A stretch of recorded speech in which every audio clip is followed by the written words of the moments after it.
All right. One big team. Today on episode 7, we had Chris Bocklett. Chris is a former professional lacrosse player, had a legendary career at UVA, but much more than a lacrosse player. He's an incredible person, coach, mentor.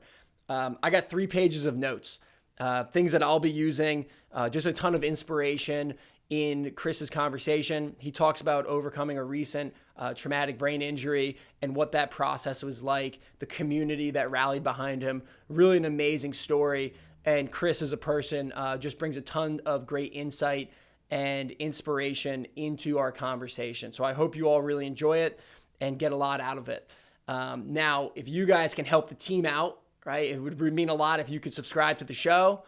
And let's grow this thing. And I know that this episode can help some people. So if you listen to it and you get a nugget of wisdom or inspiration or something that helps you, please share it with somebody else so that we can just have a bigger positive impact. So I appreciate you. Let's go, team. Let's do it. Chris, thank you so much for coming on. I've been really looking forward to having this conversation, and I have a good feeling that it's just going to be filled with a ton of positive energy, and the listeners are going to get a ton of great value out of it. So thank you so much for coming on. Absolutely. Pumped to be here. Heck yeah, man. Well, let's start it up with gratitude. I know you've probably gotten after it today with some gratitude on your own, but what are a couple things? It's 8:34 East Coast time. You're back home in New York. What are a few things you can express some gratitude for? Well, I have my gratitude journal right here. You're not kidding. Sure. Something I plug into every day. And honestly, for me, I'm back home right now, visiting my family and friends, seeing a lot of people for the first time in a long time, and just family, friends, your support system, people that are always behind your back. I'm very grateful for that.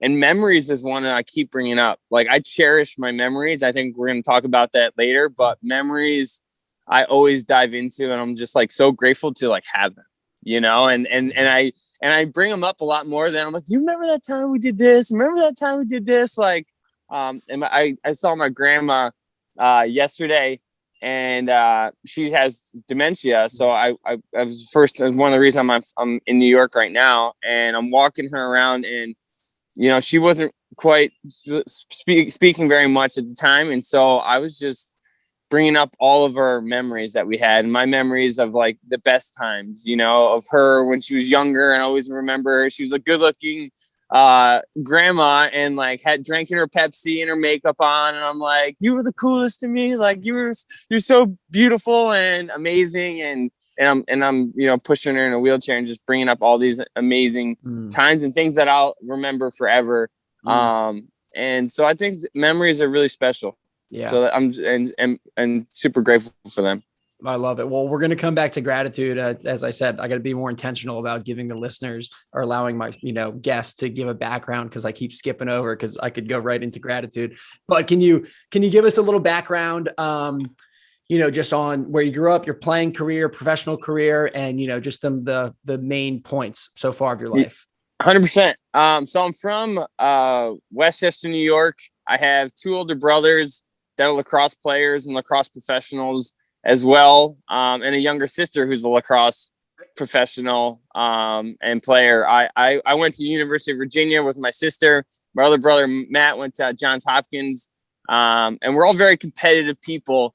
And I used to grow up just loving lacrosse, playing football, playing basketball, snowboarding, always active, like not video game people. So we're always like pushing each other, competing. It was a really fun childhood, and we're still doing it now. All coaching lacrosse, running X10 lacrosse, which is basically like our kind of how we grew up, you know. So it's lacrosse camps that we run all over the country, in the Adirondacks, in Colorado, in Utah, in Asheville, and all these amazing mountain towns. And you're playing lacrosse, and when you're not doing that, you're hiking or tubing or whitewater rafting. You're having X10's Got Talent, and like a true overnight experience. We all were sleepaway kids. Our mom would send us off, and we had an amazing time. So so lacrosse is definitely a huge passion of mine. Grew up playing it, and still just retired. My dog is like coming up right. Snoop, I'll show you Snoop Dogg real quick. Welcome, Snoop. I've seen Snoop all over Instagram. This is Snoop Dogg. This is huge. He's got his New York chain on. My mom's gonna take him now. Oh, I love it. But yeah, man, and I'm home right now. And so it's good to be back home. Good in Wacabuck Lake, New York. So excellent. And then so after playing career, and we first connected through Instagram, and you were doing coaching, and I don't want to get the name of like the company wrong, but you were coaching. I know you were coaching lacrosse and youth the whole time, but you were coaching adults, kind of lifestyle, fitness stuff, and you connected with me, and you were like, I think this is something you can do, and I appreciate it because it gave me a little bit more belief in my own coaching, and that I could expand and get off the field and help, my athletes in a different way. And that was a couple of years ago. So what were you doing in that coaching? And then, what are you kind of doing now? Yeah. So it was through a company called Beachbody, and it was basically, I struggled after college, right? You're so surrounded by a team, and like every sprint you do, there's someone next to you, trying to outrun you and push you in the weight room, and you're getting in shape for a season. And even when I was playing professional lacrosse, like you lose that atmosphere, right? And you're training on your own, which was a struggle. Like I took that for granted. And so this was something that brought back that community, right? So you had workouts, you had a meal plan, but you had that team atmosphere. And basically as a coach, I got people together and I got to know what their goals are, what made them tick. And I just kind of was by their side, keeping them accountable for, hitting those goals and things like that, and creating that team atmosphere. But the biggest thing that I learned from doing this coaching was the main focus was to fill your own cup first, and take care of yourself. So for me to be a coach, like I had to make sure I was taking care of myself so that I could help other people, right? Just kind of like the metaphor they always say, when you're on the airplane and the airplane's going down, right? It's like you have to take the first mask and put it on yourself before you put it on your child. So you got to take care of yourself. And I that was pretty amazing. And I learned so many different things, not just like physically eating healthy and working out, but mentally. Like I learned personal development. I was like, what is this personal development stuff? I don't need that. Like being a cocky little athlete, I'm like, I'm good, but I dove into all these amazing people and resources and books and people like Tony Robbins. And it just like it enlightened me and changed a lot of things, how I thought and processed and how I started my day. And it was really special. So I loved what I learned through that. And that's what I started to realize, like, there's so many pieces to the mental fitness and mindfulness that I'm using now that's helping me in my life, but also can help relate to the kids around me that I'm coaching. Right. And I started to dive into that when I was on the lacrosse field and getting to know the person, right? Not just teaching kids how to, shoot with their right and left hand, but also like how to attack their day. Like what's their goals? What's their vision? And starting to implement that. And that's where I get more excited than ever. And that's what I love doing, and working with kids and get to know their passion and helping them achieve their goals and believing in them when I know that they want it, but they don't see it, and so being that light to guide them so that they can actually achieve these goals. I love it. There's so many connections in all of it, with community, the personal development, filling your own cup, being better for the kids, the mental, the physical, like it's all connected.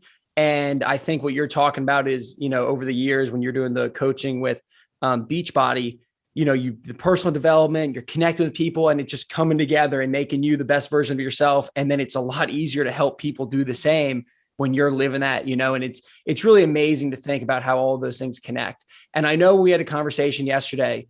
You were saying that, the stuff that you learned in that experience and building your routines and taking care of yourself, that's what really helped you in your recovery from a recent injury. Can you talk about that injury? And then, kind of go into how that foundation of a healthy lifestyle and mindfulness and those things have really propelled you in your recovery and brought to you, where you are right now. Yeah, 100%. So this has been quite the year for me. A year that was very unexpected. On New Year's Day, I went out for an electric skateboard ride. Those things can go pretty fast. And I don't remember how it happened, but I got told that all of a sudden I walked back home about 20 minutes later without the skateboard and without my hat on. And I just looked like a kid. And I had I went up to my girlfriend. I had my hands on my head, and I just looked down at my hands, and my hands were covered in blood. And they looked at my head, and they called an ambulance, and I hit my head really, really hard, and it turned into a traumatic brain injury. And then I got aphasia through that, which basically I couldn't speak or I couldn't understand. Those neurons in my brain, they were basically, I destroyed them. And so they were sending messages to the side that wasn't responding. And so I couldn't, I couldn't talk to my parents. I couldn't say any words. So it was really bad. And the worst thing was, they said my girlfriend and mom and family, or everyone was really scared. And they were like, when's he going to be okay? Like how long is this going to take? And the doctor said, he may never come back. And so me being here and talking on the show right now, this was 5 months ago. I'm very grateful to be here. It was a long process. I was in the hospital for 28 days. And I slowly started to come back. And I think it was the thoughts and prayers of the lacrosse community was absolutely insane, and amazing and supportive. And I felt the love and care, and that they reached out to me, and I felt like I kind of was on another planet, and I slowly started coming back. And then realized like what was going on, and it was my time to like put in the work. So I went to 8 weeks after I graduated from the hospital. I did a little dance. I remember this. They said I could sing a song or they said I could play a song, and I'm very like theatrical. Like I'm the one who runs X10's Got Talent. I'm like I was like, I never had any of those gifts, but I always wanted them. I was like, if I could be a singer, I'd give up my athletic skills for being a singer. And so I was like, I had to play a song, and I played In Sync Bye Bye Bye. And I was singing Bye Bye Bye to all the therapists. And I don't know. I had fun with it. Is one of the things that I was like, this is a shitty situation, but I was pleasant and had fun and had a smile on my face. The 2 words when I was going through this thing that I could say were yes and thank you. So I was like polite. And that one is I just so happened to say that. But like, I think that the nurses in the hospital, they would hang out in my room because my mom set up like pretty little pictures and birds, and like we're pretty artistic, but she sent, and people would come there, and like, so they wanted to help me. Some people were screaming and didn't want to be there. And so I think that got me out of the hospital. I was supposed to be there for 60 days. My girlfriend was going to move to Atlanta. And all of a sudden I was out in 12, it was a miracle. Everyone's like, what? That's crazy. And then went down to Florida, and I went to back to school 9 to 3 it was supposed to be 12 weeks. I did it for 8 weeks. And there's so many different things that I learned from playing sports and from diving into personal development that changed the game. One is just, be a pleasant person. I said in that one scenario, I remember when I got to school, everyone had their mask on. Everyone is suffering from traumatic brain injuries. I went during lunch, and I grabbed my lunch bag, and I walked outside, and I had tears in my eyes for the first time. I was like, I'm not going to be able to do this. Like, how did this happen? Why am I here? And I just was doing that, feeling sorry for myself, regretting what I did. And I'm just like, all of a sudden the sun kind of came up in the sky, and I'm just like, Chris, don't let these clouds fill in your head, right? And this is something that I learned through personal development. Like, these are just negative thoughts. Like, let these pass by and let the sun come out. Like, be yourself, be that true person.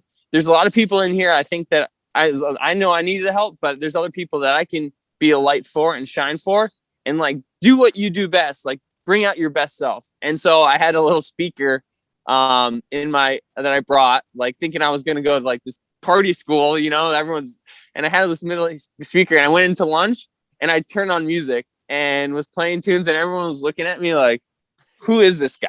Like, what is this? And I was playing music, and I was asking my man next to me, I was like, Tony, your name's Tony, right? Like, at this point I could speak again, by the way. And I just got to know him, and I got to know his story, and kind of like got to know, like, wow, how'd you get in here? I'm like, oh my God, a lot of them had really I didn't realize that they all had traumatic brain injuries, and that it was the more I got to know them, the more we started connecting. Right. And then when I would feel sorry for myself, I was like, my man, Tony, he's trying to relearn how to walk again. He's a college kid who was in a car accident. And now he's just trying to, like, his main goal is like, I just want to be able to walk to the grocery store and pick up a candy bar, and so we became this community and this team. I started a club, which we had a secret handshake. I will show you guys, you promise. They will be mad at me. But we did two bangs over the heart and a peace sign. So every day we'd walk by, and I had a 72-year-old woman named Julie doing it. We were just, it was all different people, but we were together, and we started Fun Hat Friday, where one day I wore it and came in with a cowboy hat, and everyone was looking at me like, I'm like, what? It's Fun Hat Friday. Let's start having a Fun Hat Friday going on. Come on, guys. Like, next week I had the crew wearing hats, and like everyone knew their names. People were smiling more, and the energy, like, I feel like it helped me big time, but I think it helped everyone kind of like enjoy this moment, instead of complaining, because we all were stressed out because this happened, and we were trying to get back to our lives and work, and like, it was just enjoying our time, and it changed the game, right? And which it's something with sports and everything in life and work. It's like, if you create an atmosphere that people like feel that positive energy, it's going to motivate them. It's going to change them. And it's going to, just enjoy the process. And so that's, there's so many, but that's just one I like to talk about and like to think about, because it meant a lot to me and impacted me in a lot of ways. Totally. I think I remember, when your story was, on social media, and obviously anyone who's known you being very concerned, and, your family really rising to the occasion, and the whole lacrosse community really rallying behind you and sending that energy and prayers and thoughts. And I'm an energy guy, and I believe, that stuff really has an impact, and how you touched on there. And I had this thought when I was younger, and it was, if I take care of my people will take care of me. And obviously, if anybody struggles, I'd like to think, even if they weren't the most positive person, as a community, we would still help them. But you obviously have had such a positive impact on so many people, that's why there was such a rally for you. And it was probably subconscious. People just wanted to help because they could feel that. What was that like as you started coming back to yourself and being aware of, like, wow, like, this is how many people have reached out and that I've touched? What was that experience like for you? Oh, so that is still hits me. Yeah. And like, this injury it's different, because when you go through an injury, like, playing sports, like maybe tearing your ACL, right? You remember all the things that happened leading up to it, and you remember the pain that you felt, and after, in the recovery process. For me, I had to learn a lot of this, and I was very curious, but I had to learn a lot of it from the people around me, my mom, my girlfriend, and I couldn't retain it, so I asked every single day, like, what happened, and what happened here and here and there, and I would cut them off too, because I couldn't handle it. I'd be like, that's enough, and they would keep going, like, no, that's enough for today. Like, I can't, because it would hit me, always, like, remembering what happened, and then hearing what the people did, and it took me a long time to understand, but I'll never forget kind of going through, like, social media and, like, seeing these names, and the one day I'll never forget is when I opened up my cell phone for the first time. I was in the hospital, and I knew what a cell phone was. My mom was FaceTiming some of my family and friends on her cell phone, but I was like, I wonder where my cell phone is, and like, I looked around for it, and one day I found it, but I was like way too afraid to open it up. I knew it connected me to the outside world. I knew what it did, but I was like, I'm not ready for this yet. And so I waited a couple of days and I started to kind of feel better. And I was like, my mom left and I was like, this is the time I can open up my phone. And I opened it up and, I've been in the hospital for 28 days. I knew I was going to get out in a few days. But the names of people, there were so many and I couldn't understand any of them. I couldn't understand. It could have been my best friend and the name titles. That was one of the things that was a massive struggle for me. But the names just started listing up, like people on, January 1st being like, Happy New Year's, what's up? Like, let's meet up next week or something like that. And I'm like, and it was just, but then it started the outpouring of, I believe in you. I heard what happened. We love you. You can do it. Like, you've got this, keep going. Like those words, even though I didn't know the name, those words were clicking in my head. Like, you got this. Like, it was like all of a sudden I had this team behind me and my energy, which was something that was struggling. It gave me more. It gave me more power. Like, I'm not even kidding. I was like, my laces were like tied up the next day. And I'm like going to go talk to the therapist about like do my little walk and talk about, fruits and memory. And I'm like, and the week before I couldn't even name, she would say name fruit. And I would say, yes, thank you. And then all of a sudden I was like, apple. She was like, what? I'm like, apple, orange. Like, I'm not kidding. It gave me a power and it gave me the support and like I had my team back. So that was incredible. And then even after the GoFundMe page that was put together for me, it makes me tear. I'll scroll through these names and the people in the lacrosse community and the love for not just me, but my family, because I know a lot of these people it's amazing. And it gave me the ability to not stress about getting back to work to be able to, pay all these bills. Right. Like, and it gave me the ability for my parents not to stress about all these bills, and just get to focus on me recovering, which the other guy, next to me, he kept talking about, in the brain rehabilitation program, all he kept talking about was the money from the hospital bills, which those came in, but I got to like skip that process because people looked out and took care of me, which was absolutely amazing, and stress is the number one thing that can bring you down, and allowed me to just like, hey, focus on school today and regaining knowledge. And cause it was tough. So I'm beyond grateful. And it's special. The support and the people and the love from the people, I feel it. It makes me emotional. And I want to give it back is what I want to do. I want to open up. I haven't figured it out yet. I'm still like very close to it, but I want to have a way where I can give back to people, just like people gave to me. Yeah. Well, I have no doubt that you'll figure that out. One of the things that you touched on, both when you were at the Brain Rehabilitation Center and you were bringing that energy and being that light in the room, and you saw how it impacted others. And then how, when you were recovering and, getting the messages and how that lifted your energy up, it makes me think of the thermostat versus thermometer concept, right? So the thermometer reads the room and whatever the temperature is. So like on the lacrosse field, right? If you just show up in your thermometer, like you're just picking up whatever energy's there. But if you're a thermostat, you set the temperature and you set the tone. And, I think as coaches, we want all of our players and we want ourselves to be the thermostat. And it's interesting thinking about, when you're at the brain camp, like that's your thermostat, like you're bringing the music, you're bringing the energy. It probably gave you some more energy to see those other people rise up. And then when you were at a point where maybe you couldn't have been that thermostat for yourself in that recovery phase, you were picking up the energy of other people and they were lifting you up. And I think there's just an amazing piece there of how we go back and forth in our experience of being a giver and a receiver of that positive energy.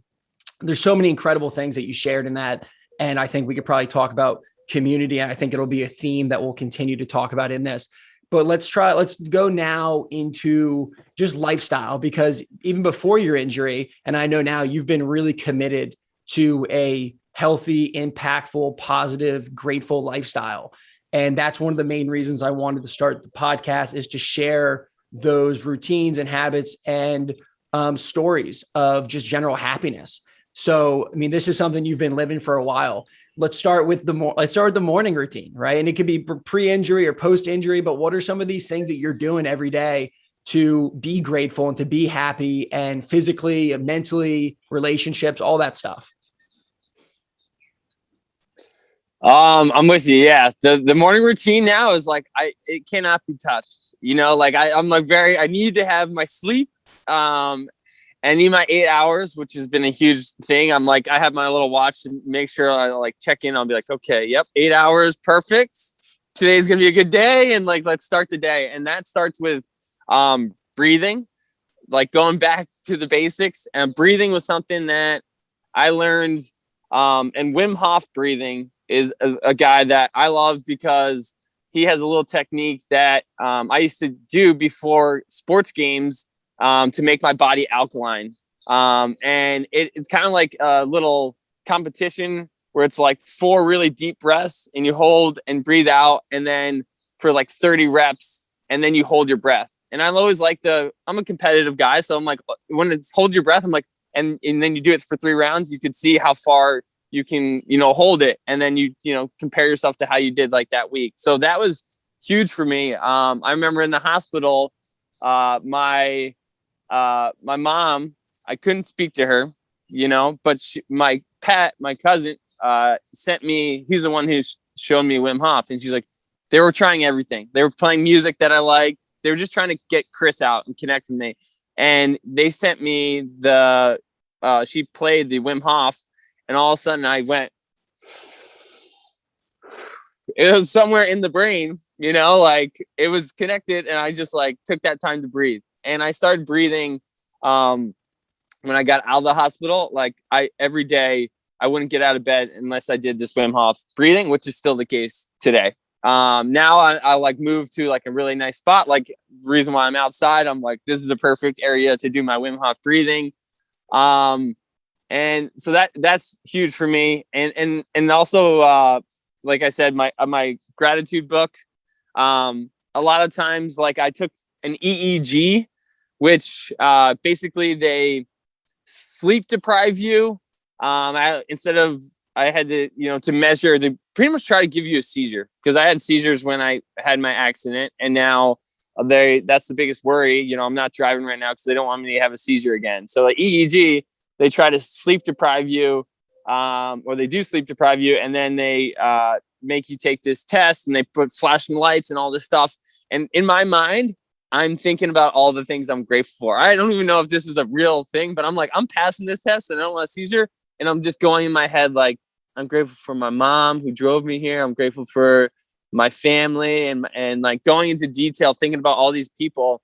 And that's one of the things that I try to do every day is write down the memories I have, and the people in my life that I'm grateful for. And then once a week, try to call and tell that person.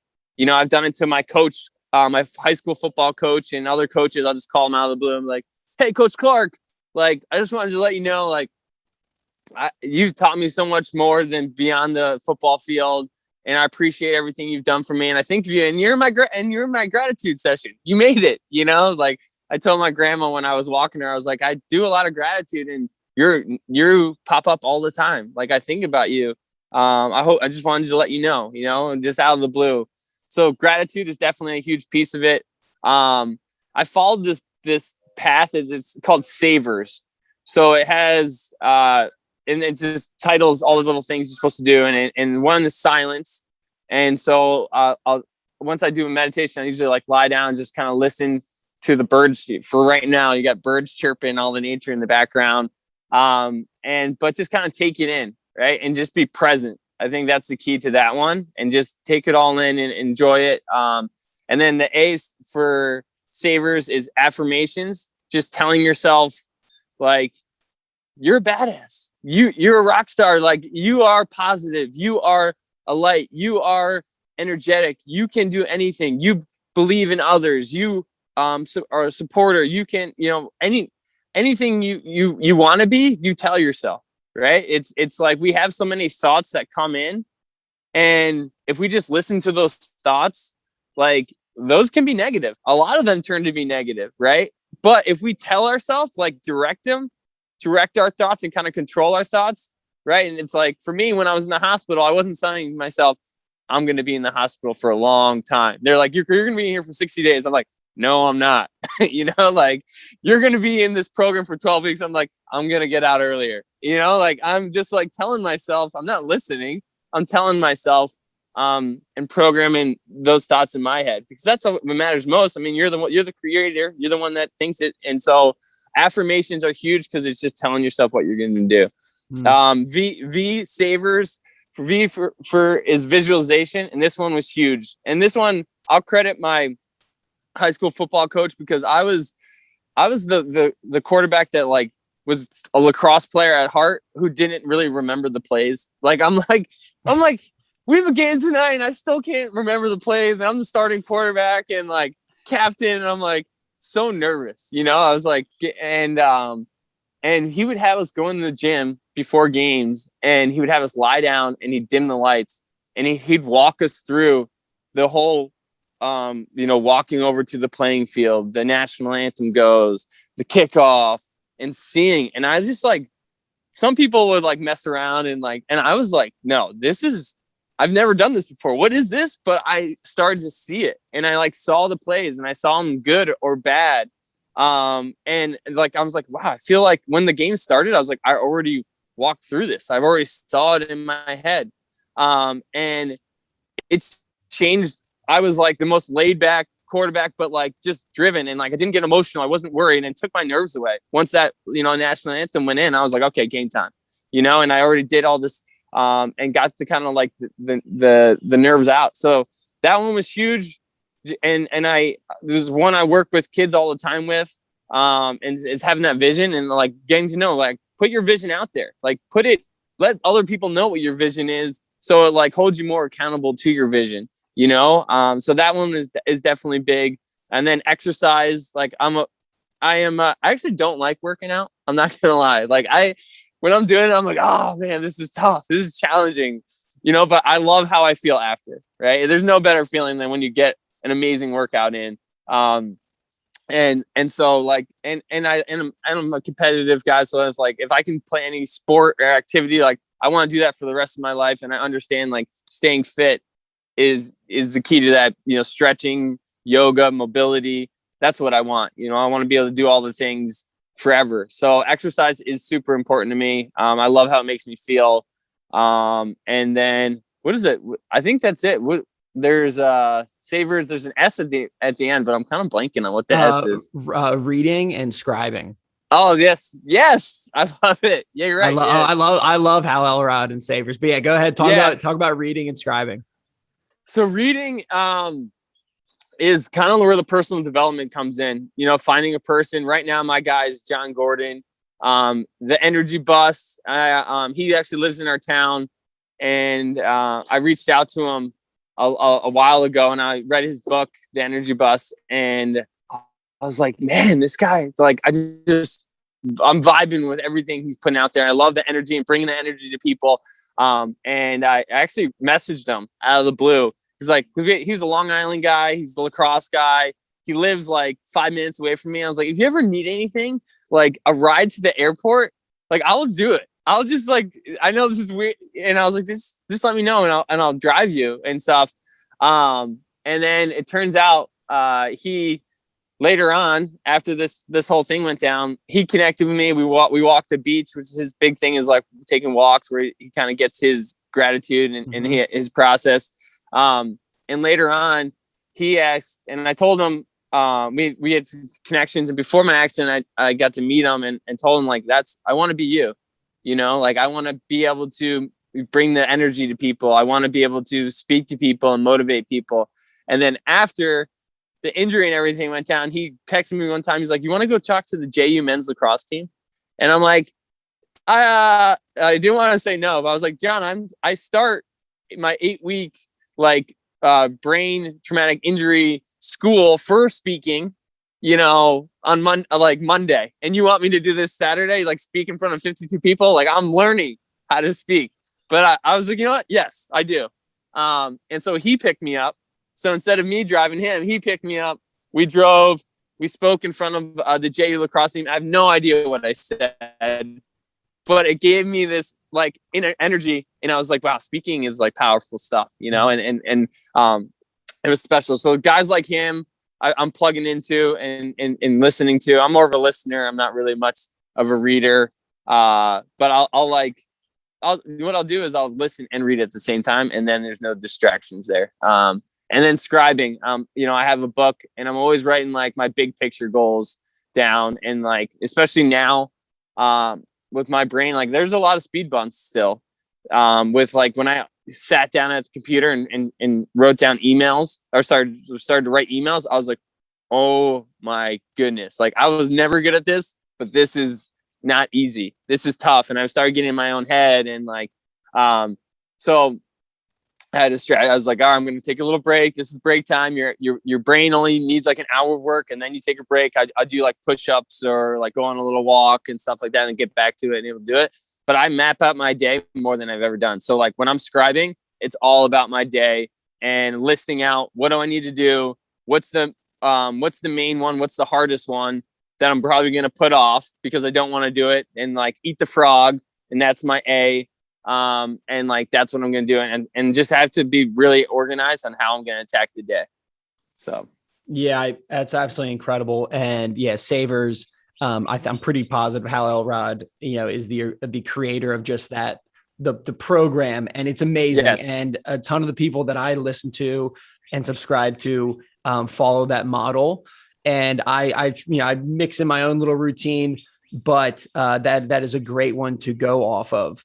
And I mean, we could dive into each of these, and one of the things I tell my kids, I'm like, you got to be a hunter of inspiration and information, right? Those are two things that you need to consume daily, so that you are both motivated to get after it, and you are gathering that information of what it takes to be your best. So I'm so glad that you brought up Savers, and that's the model that you use. That's something I've used, and a lot of the successful people that I subscribe to in my personal development journey all talk about Savers. And I think it's a great model for people to, pick and choose what they want. And, for me, I don't use all of them every single day, but 100% the affirmations, the exercise, and scribing, or without a doubt, every single morning, that's like my main thing. And when you get all 6 of them in there, it's a pretty good start to the morning. One of the things that I try to tell my players, and that I try to stay consistent with, is be a hunter of both inspiration and information. And if you are getting in inspiration daily, you're most likely going to be motivated. And if you're getting in information daily, you're going to be developing into the person that you want to be, whatever craft you're trying to improve on. So inspiration and information. And you touched on, you're tuning into John Gordon, and that's stuff that you like to listen to. What are some of the other things that over the years that you've kind of tuned into for inspiration and information? Just maybe some podcasts or favorite people that you like tuning into. So some of the people that I've learned from are, like some of the coaches, like Dom Starja, and he's put together a little book, and Jim Rohn is a guy that I've listened to a ton. And anything of the kind of the mindfulness is what I've been.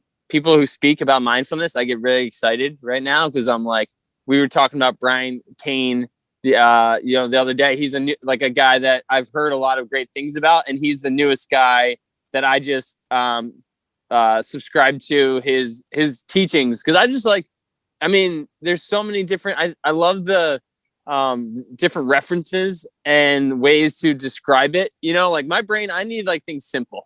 I'm not, when you go like scientific, I'm like, whoa, buddy, like I keep it simple for me, especially after this injury. And so like the metaphors, are huge for me, and you can't get enough of it. Right. And it's exciting. And like one of my words is grow. Right. I have 3 G's. and that I want to describe myself. And right now, like, and John Gordon's thing is like, you have to pick a word for the year. And this is a year for me to grow, right, and expand my knowledge. And it started from the beginning of the year. I was learning how to say fruits again, and learning those. And now it's like being able to learn how to teach people these amazing processes and little habits that you can do every day to live not just like the more athletic life, but like a better life, right? Like, I saw it work for me in a time when I was the scaredest in my life and the closest to, going in a completely different direction. But these tools and these people that I plugged into prior to this, like, got me back and being myself when they question, like, Chris may never be able to come back to him again.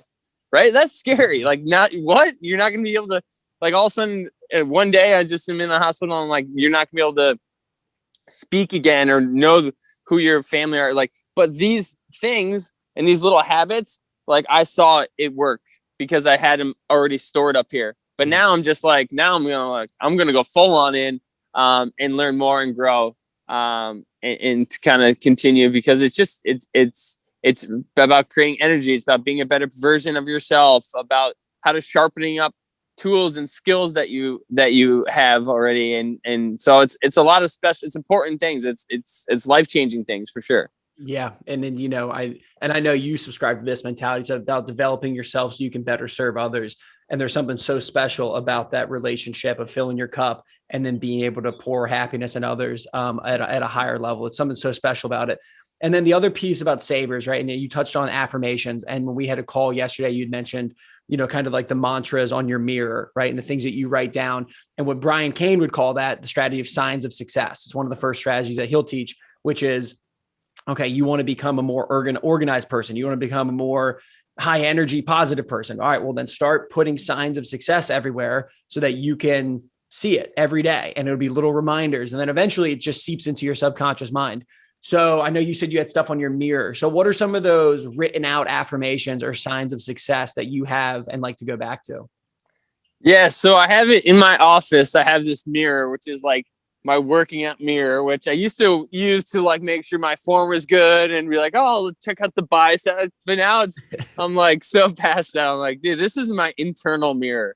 Like, this is, I write down the words that I want to be and I am, and striving to be every single day. They're like daily reminders. Like, and one of the words that I learned this year, well, I relearned it, which stuck to me because like words would come back like, what's that one mean again? And resilience was a word that I was like, yes, like, I'm not going to be able to just come back. And a lot of people that struggle with traumatic brain injuries is they try to come back to being who they were, right? Like, I'm not running around in a lacrosse field right now like I used to. Like, protecting my head is really important. I'm not driving a car like I used to because I had seizures. I have to wait 6 months. Like, there's a lot of things that I'm not doing.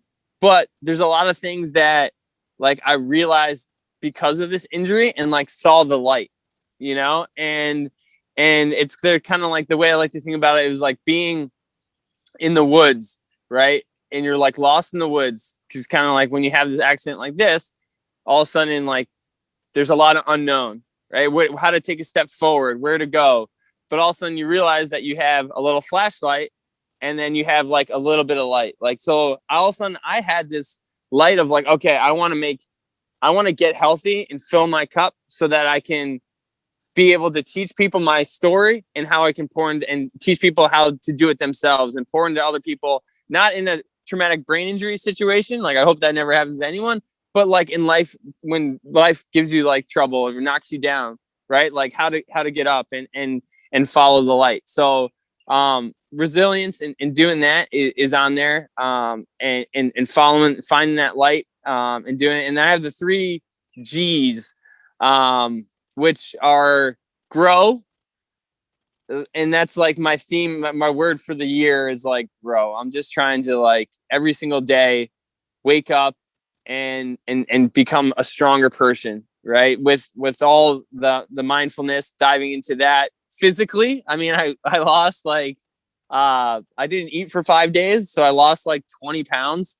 I'm like looking at myself, I couldn't even believe it. I was like the skinniest, and so this, and like just like getting strong, like stronger, feeling good, like feeling like an athlete again. That's and just as a person, and continue every day. Like that's a mission. I that's one thing I realized that's never going to go off the list. Like the 3Gs are never going to go off the list, and like growing every single day, no matter how old I am, I think is super important. Grateful is the other one of the G's. Something that it's perspective, right? Like I appreciate so many things that in the past that like memories, like I was talking about that earlier when we first started the podcast. Like I lost my memories, and couldn't get them back. I couldn't, and I slowly started coming back, and I'd be like, yes, that time was incredible. Like, yes, like, and I was so grateful to have my memories back. And they define you as a person, and they define the relationships that you have. And so like thinking about them and grateful for just being able to move and get like a deep breath in and the places. And so there's so much to be grateful for.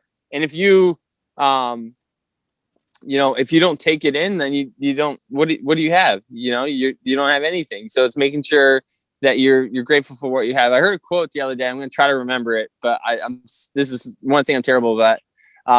But they said, basically, let's see, if you can't regretting the past, like doesn't heal you, right? Mm-hmm. Wishing for something to happen in the future doesn't heal you, but being grateful for the present, it does, and I totally butchered that, by the way, but it's true. It's like, you can't regret the past. I actually told you this quote the other day, I think, but, can't regret the past, and you can't be wishing, to change the future, but like you can, by having gratefulness, you can change the present moment. And It's so true. Absolutely. Something like that, but so true. And the last G is to give, which I want to do a charity. And I want to give what I've learned, the lessons I've learned, to other people. And I want to inspire people. Like when I go out, like that's it. Like I want people to tell stories about me and what they've learned from me, and make an impact on, especially the younger generation. Similar to you, I always thought I was going to be working in a middle school and being like, sociology, like not psychiatrist. What's it called? I'm blanking on my words right now. The person who in the middle school you go to talk to. Counselor. Yeah. Guidance counselor. Yeah. Yep. I was like, I thought I was going to do that, but like I found a new way to do what I wanted to do, always wanted to do, and make an impact on people in like in the field that I love the most. So It's very special. So those are 3 Gs. Totally.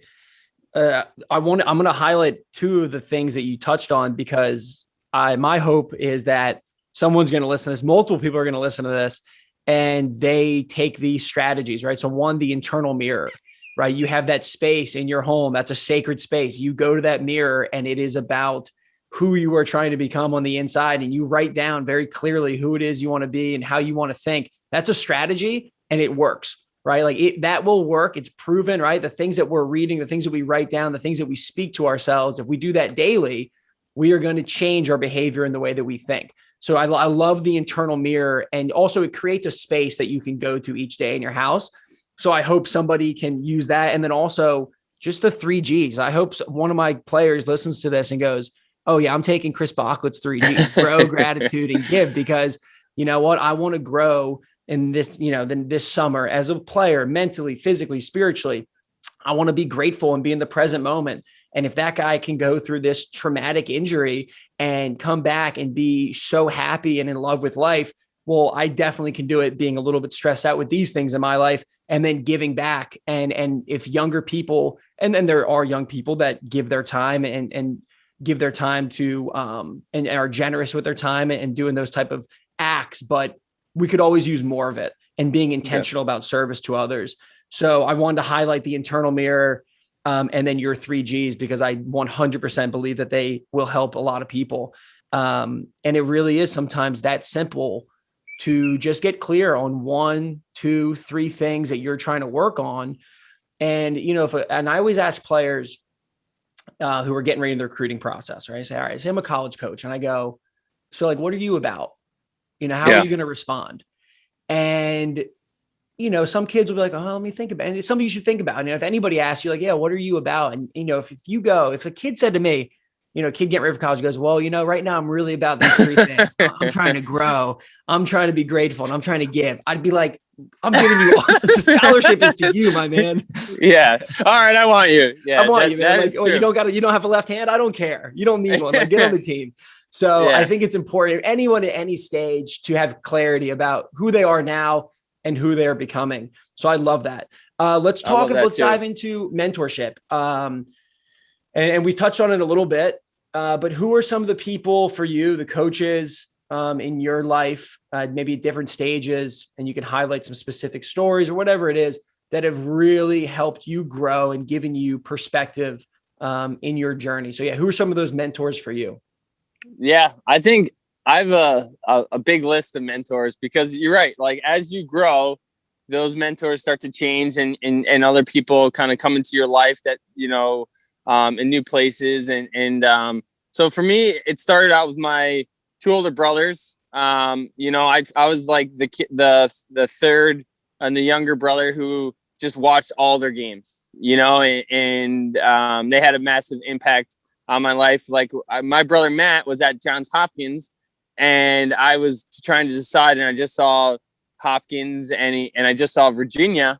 And Matt knows me so well. He knew the type of person I am. He was like, Chris, and this is a big secret. So, but who cares now? But he's like, Chris, go to Virginia. You're going to like it a lot better. And I was like, huge. Like, and I just listened to him. I was like, all right, I'm going to Virginia. Because the guy I look up to, mentor, told me that, and same thing with Mike, like, I call them all the time when I have like big decisions. I'm like, what do you think about this? And just get to hear their ideas. And then Paul Carcaterra, he's well known in lacrosse world. He's done an amazing job broadcasting lacrosse and kind of like the voice of lacrosse. He went to Yorktown, and I would do lacrosse like lessons with him, and I'd go to work his camps, and we go down to Florida, get on a plane, and he would train me and get in my ear. And it was definitely a special guy. And I loved his creativity for lacrosse, like with his little stick tricks and his drills and what he did. And like, he's like, just try this. Why not? And I was like, really? All right. And I also liked his drive and his kind of belief, and I feel like he believed in me and saw me. The reason why he was meeting up with me is he's like, he liked me and like my family, but also saw this vision for me. And I was like, I didn't see it at the time, like, I didn't have that belief that he saw, but I liked that he believed in me. So I wanted to be around him so I could like retain more of that and finally have it in myself.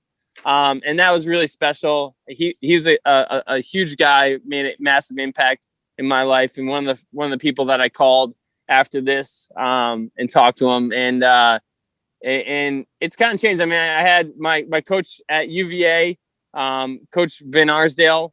He's another guy that I felt like he always saw when I was not starting as a freshman, and came around, and he's like, Chris, this is going to be your spot next year if you put in the work, and like telling me, guiding me. And he was the guy, like, before games, he'd always feed me a couple extra shots or passes, and just like little things that like I just retained, and it was, gave me confidence in myself. And then now I've been spending a lot of time with John Gordon. He's been huge in just kind of like, speaking to other people, which is something I get terrified to do, but it's something, I'm not ever going to say no to an opportunity. I'm just going to say yes, and just, and learn, and if I fail, who cares? At the end of the day, that's just going to help me grow. And yeah, so I've had a lot of people. My cousin Pat, he's the one that I did meditation for the first time. I was like, what are we doing? Meditation? Come on, and now I'm like meditating every single day, and I like, that's my time. You can't disturb me. Like, I need my time. So there's so many different people that have had little impacts in me, and they all have been mentality type things and mindfulness type things that change my thoughts, in a beautiful way. And I'm very grateful for my relationships with them. Yeah, it reminds me of this axiom, through relationships we become. And, with your older brothers, it sounds like a lot of life guidance. And I think they gave you some great advice on going down to Seaville, because what an incredible place that is. And I know you had a really good experience there.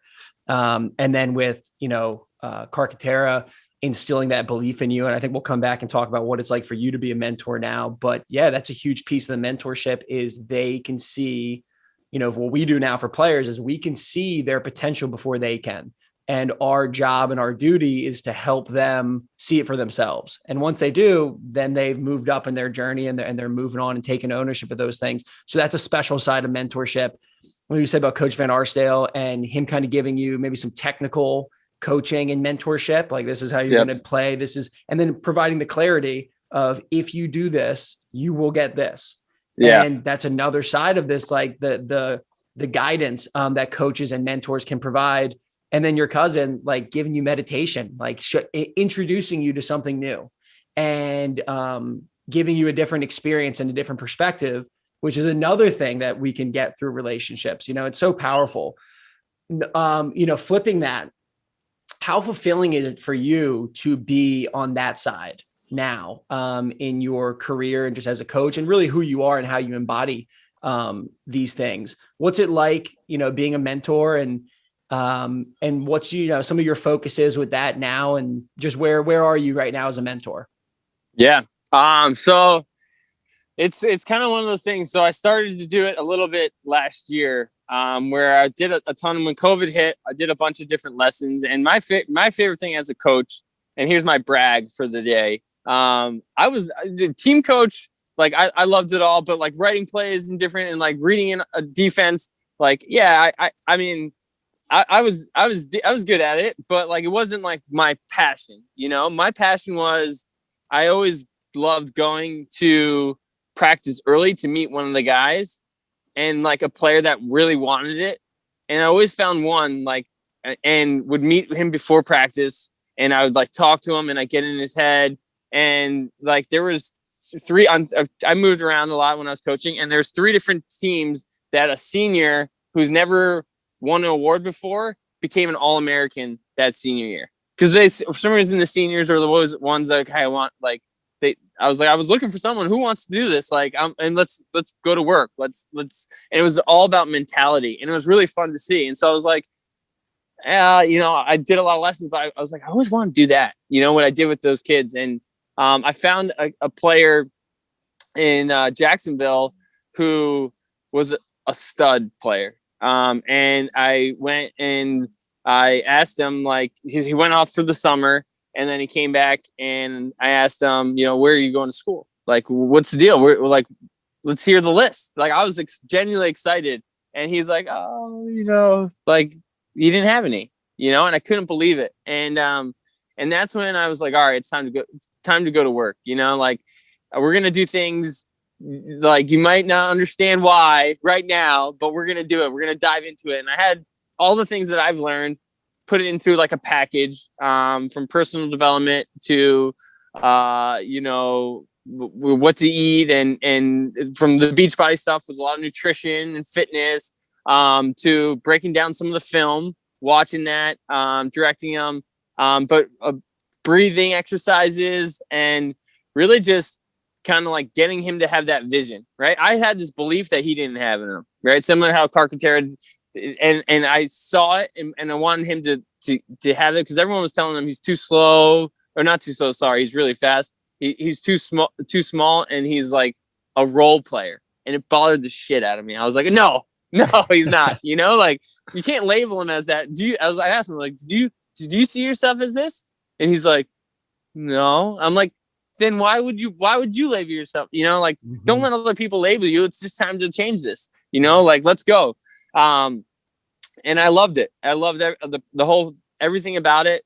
Working with he was the right person for it. And So I picked up another kid that I worked with this year, and he's a brilliant kid and awesome, hardworking.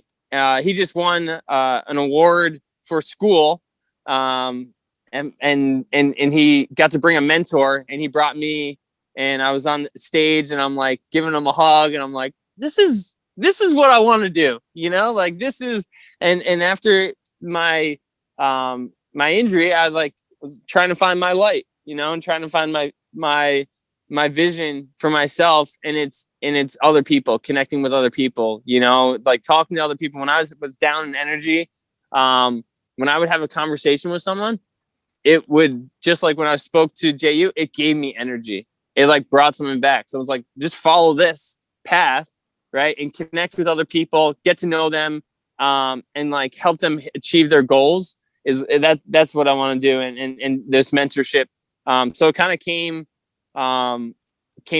back to me, and I've had an amazing experience with it. And so it's been special for sure. Yeah, it's amazing. And I think it definitely seems like a natural trajectory of you developing yourself and your coaching and all of it. And then, you realize like, wow, I have these skills in all these areas, and I feel the best giving them back to another young player. It's an amazing thing. And I know we connected yesterday, and, we're in a similar situation, and it's like, it's the absolute best.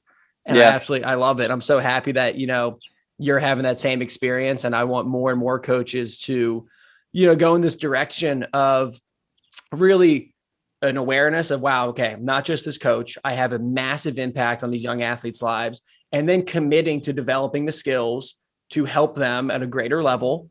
And then really, filling your own cup, and you're going to be the best version of yourself and be able to help others if you take care of yourself first and utilize these personal development habits and things like that. So that's hopefully something I want to see coaches continue to strive for.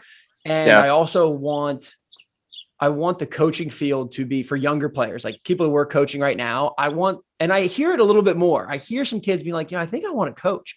And I'm like, yeah, baby, because I never talked to anybody about coaching when I was growing up. But I think if somebody took an interest in me and they were like, and I had this guy, Stu Singer, on the last week, incredible performance sports psychologist. And we're talking about how do you help young people or anybody find their passion? And you just really ask the question, what fires you up? What makes you curious? And I did a clinic my senior year, my high school, just with the rec program. And I loved it. And one of the coaches was like, you did a great job. And there was a gap. We didn't connect on it anymore.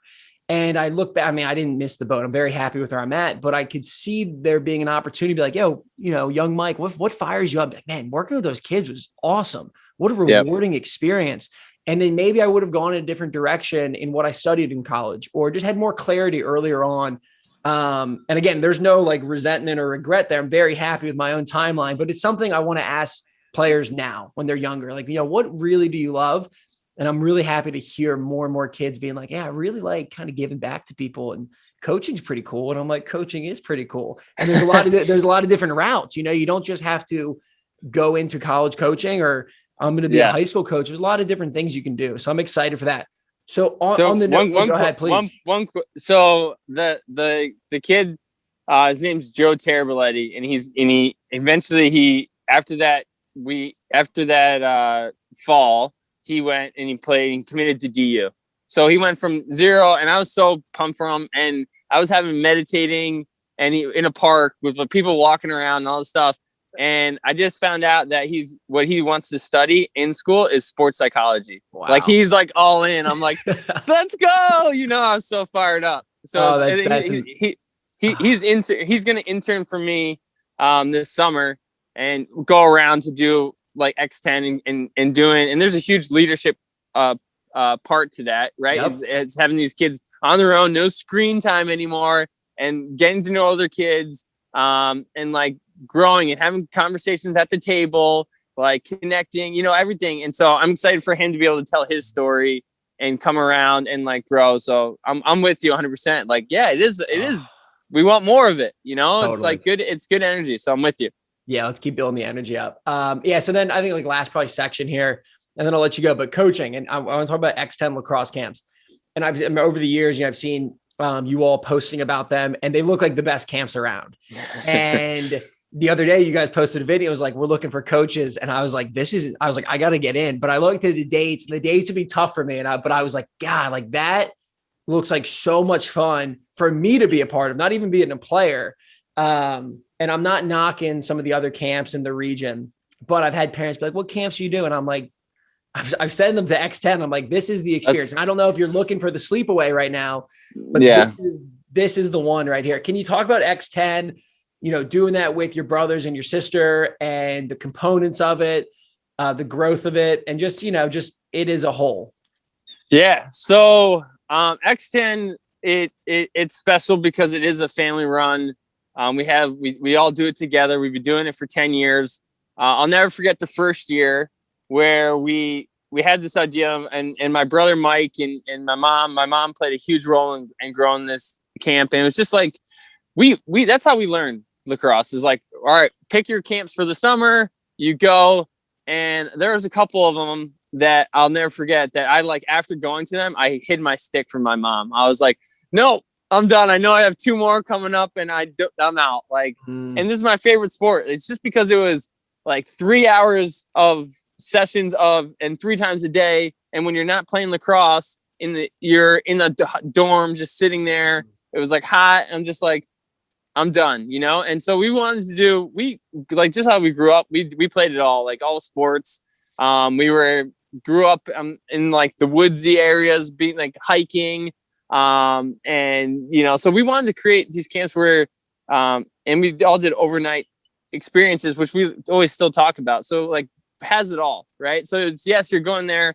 We bring professional lacrosse players and amazing coaches that have an awesome energy. A lot of the campers are eventually like come to be our counselors because they just want to keep coming back. And it's an amazing, fun experience where beyond lacrosse, there's a huge balance. So when you're not playing, you're just like, you're on a lake, you're going whitewater rafting, you're going tubing, you're hiking, roller hockey. We invented, I don't know if we invented this, but I just love it. It was a slip and slide wiffle ball or slip and slide kickball. So when you come around third, you're like slip and sliding home. It's like my favorite game. I'm like, I have such a good time. And it's just fun, I think the kids meet new kids, right? We have a cool story of a kid from California and a kid from Nevada went to our Colorado camp, and they didn't know anyone, and they connected and became friends at camp, and then they stayed connected, and now those two are working at staff, and that's what we want, like building relationships with other people and growing. We do X10 Camper of the Week, and those are rewards to people who wake up and make their bed every day, and like interact and like show leadership mentality, like, getting to know people, not just hanging out with your friends, like letting Johnny come play in the game. And like, we're looking out for those things, the qualities that would make a leader. So it is a ton of fun. One, you have to come to camp. We're going to make sure you'd be a perfect fit because we want people like you who make a massive impact on kids. It's all about staff and what a staff can do. And I actually will never forget when the first year we ever did this, and my mom was working her butt off to have this camp. And this facility promised us all these little, like a park and all these little like floats and all these different things. And we went up there to the facility and it was supposed to be done. And the guy was just like, we don't have all these like little attractions, like ping pong tables and all this stuff. We were like, what? And my mom was just like, I've never seen her. She's one of the hardest working people you ever meet. And she was so overwhelmed, and these people are coming up. I'm like, Mom, like, we got you. It's not about, that's not what this camp's about. It's about like everyone having fun together and like everyone buying into it. And a lot of early on was a lot of my friends and that were the counselors. And like, we just had an amazing time. Like we did have some cool activities and stuff like that, but like, we just got into it, and everything was like, when the games were playing, they were like, the scrimmages at night, they were like the national championship games. Like we were just going nuts on the sideline and having so much fun that all the kids, everyone was just like, yeah, like, it wasn't like too cool for school counselors are like, all right, so, you know, everyone was just having fun together. I'd bring music and play it during breakfast. So everyone would be blasting and listening to music and just having a good time. And just a lot of energy. It's a lot of fun. I mean, I feel like a kid again when I get to go. I'm like, I run these camps, you know, but it's just good energy, good people, and life lessons learned. So it is a lot of fun. I'm excited. We have a new camp in Asheville, North Carolina, this summer, boys and girls, and excited to be running them. Like, I'm more fired up than ever. Excited to get back coaching, and we're gonna get you at one of these camps one day. No, dude, I'm so in, and as you're talking about it, I'm like, all right, maybe I can move that. I can move that. So yeah. We're definitely going to connect on that. Chris, I'm so grateful that we got to have this conversation. I'm so happy that you are, man, just killing it in so many ways and being a positive force of good in the lacrosse community and beyond. And I'm so excited to grow, you know, our friendship and our connection, but just to just admire the things that you're doing. And I'm pumped for all the kids that are going to go to X10 this summer. I have no doubt that you're growing at an incredible rate and that you're practicing gratitude at a high level and that you're going to give back a ton. So I think you're living up to those 3 words. Cool. I'm going to write that down on a note card and carry that around with me for the next few days, if not beyond. So thank you so much for coming on. I really appreciate you. And I'm just excited to stay connected and keep it rolling. You're the man. Thank you. I'm all fired up now. It's gonna be a great day. It's a great day. I appreciate you. A little fist bump. You're the man. Sir. Thank you for having me. Of course, brother. I appreciate you.